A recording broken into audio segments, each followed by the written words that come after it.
Life must be multi dimensional. જીવન અનેક રંગોથી ભરપૂર હોવું જોઈએ. એનું શ્રેષ્ઠતમ ઉદાહરણ એ કૃષ્ણ છે. હજી સુધી પૃથ્વી ઉપર આટલો બધો ભરપૂર રીતે જીવેલો માણસ મેં ક્યારે વિચાર્યો નથી, જોયો નથી.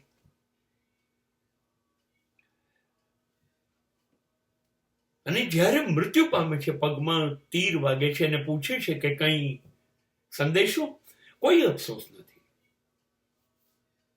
બસ હવે જવું છે, જે કરવું છે બધું કરી લીધું. જો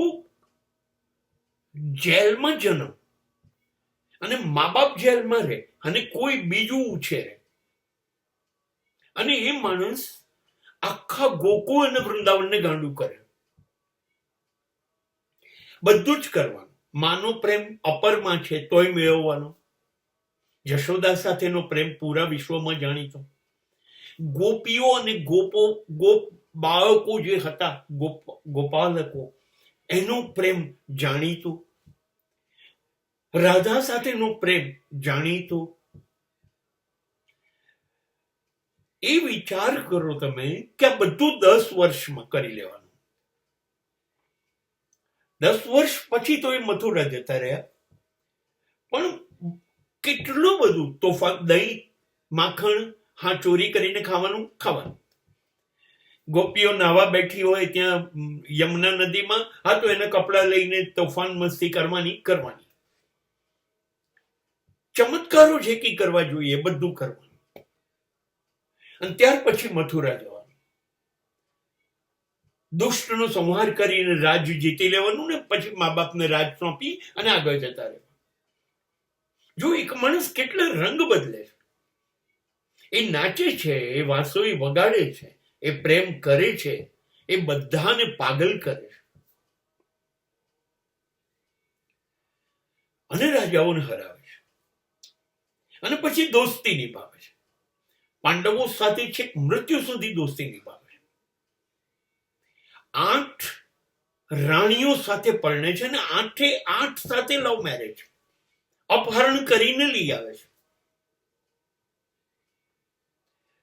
અને છતાંય દ્રૌપદી જે 5 પાંડવોની પત્ની છે એ એની ગર્લફ્રેન્ડ છે. એની સાથે મરતા સુધી સંબંધ નિભાવે છે. અને હજારો લાખો સૈનિકો ધરાવતી કૌરવ સેનાને હરાવે છે અને એક પણ શસ્ત્ર હાથમાં લીધા વગર. અને દ્વારકા જેવી સોનાની નગરી બનાવે છે. તમે જુઓ કેટલા બધા રંગ છે. અને યુદ્ધની વચ્ચે ઉભા થઈને જે જ્ઞાન અર્જુનને આપે છે એ ગીતા બની જાય છે. એટલે ધર્મ અને અધ્યાત્મ ઉપર આનાથી વિશેષ જ્ઞાન હજી સુધી કોઈ આપ્યું નથી. તમે જો કયો રંગ બાકી રહ્યો? ગીત, સંગીત, નૃત્ય, સંબંધો, પ્રેમ, યુદ્ધ, ધર્મ, અધ્યાત્મ, મિત્રતા, એક પણ માળખામાં આ માણસ જીવ્યો જ નથી. તો મને લાગે છે એટલા બધા રંગની અંદર જીવેલો માણસ આ પૃથ્વી ઉપર એ કૃષ્ણ.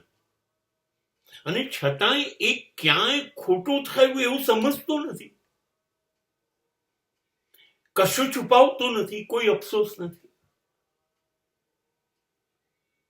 એટલે મને મનગમતું પાત્ર એ છે કે એક એવું પાત્ર જે અનેક રંગમાં રંગાયેલું છે. અનેક રંગ, એક નહીં,